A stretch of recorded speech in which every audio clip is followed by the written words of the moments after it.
A very good morning to all of you. I am Saloni Kanswal, a second year student of BA LLB Honours in Law College, Dehradun, Uttarakhand University. The topic which I am going to discuss today is judicial review of administrative actions.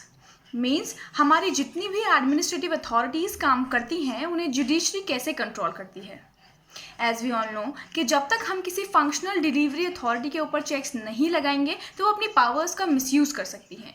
इसीलिए इन checks की ज़रूरत पड़ती है। And in Siddheshwar Sahakari Shakkarkhana limited versus Union of India, जो कि एक 2005 का केस है, the court said that normally the judiciary do not enter in policy making which is within the purview of the government unless it is contrary to the law और against the provisions of the constitution, या फिर उसे contradict नहीं कर रही हो।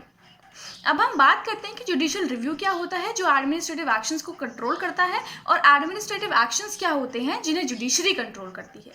तो सबसे पहले जुडिशियल रिव्यू होता क्या है। जुडिशियल रिव्यू एक कोर्ट की पावर होती है to review the actions of the other branches of the government and especially the courts power to invalidate legislature and executive actions as being unconstitutional. अब administrative actions क्या होते हैं। Administrative actions is residuary action which is neither legislative nor judiciary. It is no procedural obligation in collecting evidence. It is based on subjective satisfaction, which decision is based on policy and expedience. अब हम वापस आते हैं judicial control पे, which are available to control the administrative action. तो ये जो mechanism है ये दो पार्ट्स में डिवाइड है। एक है पब्लिक लॉ रिव्यू और under article 32, 226, 136 and 227 and private law review bye the ordinary law courts. पहले हम बात करते हैं पब्लिक लॉ रिव्यू की। So under article 32 Supreme Court and Article 226 High Court have power to issue writs in the nature of habeas corpus, certiorari, prohibition, को warranto and mandamus. सबसे पहले तो हम देखते हैं कि ये रिट्स होते क्या हैं। तो रिट्स क्या होते हैं। रिट एक रिटन कमांड होती है in the name of the court और other legal authority to act और abstinence in acting in a particular way. तो जहाँ तक सुप्रीम कोर्ट की बात है, Supreme Court is invested with the power of judicial review under article 32. Article 32 clause 1 guarantees the right to move to Supreme Court for the enforcement of fundamental rights, and Article 32 clause 2 invests the Supreme Court with the power to issue directions, orders and writs for the enforcement of these rights. And the right to move to Supreme Court for the enforcement of any fundamental right is itself a therefore it is not only the right but also the duty of the court to protect and safeguard the fundamental rights of the citizens. जहाँ तक बात है high Court की, तो under article 226 it empowers the High Court to issue directions, orders और writs for the enforcement of fundamental rights and for any other purpose. Thus, the power of judicial review of the High Court is wider than of the Supreme Court. The word for any other purpose enable the High Court to exercise its power of judicial review for the enforcement of ordinary legal rights which are not fundamental rights. The jurisdiction of the High Court under Article 226 for the enforcement of fundamental rights is mandatory, whereas for the enforcement of ordinary rights, it is discretionary. The power of judicial review of the High Court under Article 226 is constitutional, and therefore no measure of finality given by legislature to any action or decision can take away this power.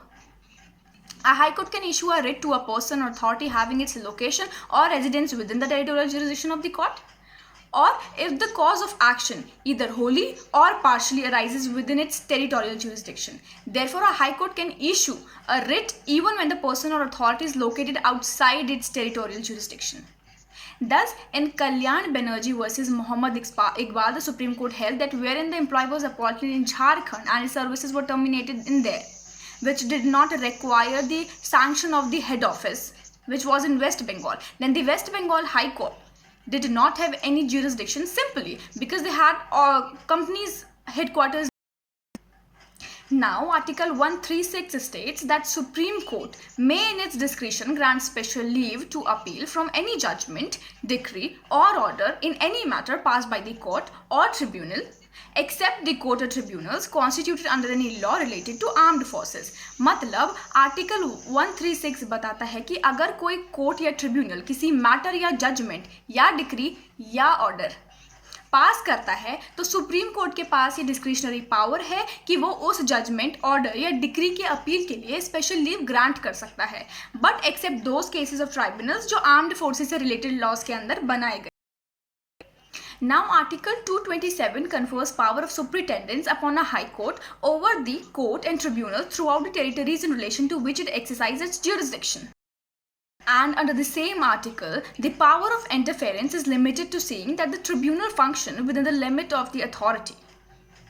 यहाँ पर 3 main grounds होते हैं जब high court interfere कर सकता है। पहला होता है एक्सेस ऑफ ज्यूरिसडिक्शन, मतलब परमिटेड ज्यूरिसडिक्शन के बाहर जाकर कोई काम करना। दूसरा होता है failure of excise of jurisdiction, और तीसरा हमारे पास होता है फेलियर ऑफ एक्साइज और disregard of the principle of natural justice. Natural justice के प्रिंसिपल्स को फॉलो करते हुए काम नहीं करना। इन तीनों ग्राउंड पर हाई कोर्ट आर्टिकल 227 के अंदर अपनी पावर एक्सरसाइज कर सकता है। In ICICI limited versus Grafco industrial limited, जो कि एक 1999 का केस है, इसमें कोर्ट ने हेल्ड किया that high court can interfere with the interim orders of the court and tribunals if they are made without jurisdiction. And in the state of NCT of Delhi versus Sanji 2005 का जो case है, court stated that the scope of judicial review of administrative actions is limited, and court while reviewing the administrative orders can consider the legality of the decision making process and not the legality of the order per se. तो जो second mechanism है अब हमारे पास, वो बात करता है private law review exercise by the ordinary court. और ऑर्डिनरी कोर्ट इसको एक्सरसाइज कैसे करते हैं? Through injunction, declaratory relief and action for damages. तो इंजंक्शन क्या होता है? इंजंक्शन कोर्ट का एक ऑर्डर होता है that compels a party to do or refrain from doing anything.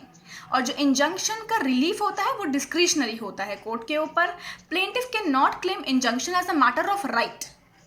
Second होता है हमारे पास डेक्लेरेटरी रिलीफ। इसमें court determine the right of the parties without ordering anything to be done or avoiding damages. और ये remedy भी discretionary remedy ही होती है, और अगर इसका पालन नहीं किया जाता है तो आज सच कोई स्पेसिफिक पनिशमेंट तो नहीं है, बट ये बाइंडिंग होता है पार्टीज के ऊपर।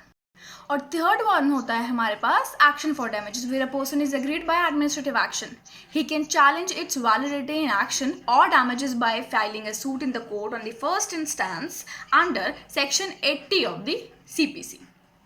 So this was all about the judicial remedy of administrative actions. Thank you so much.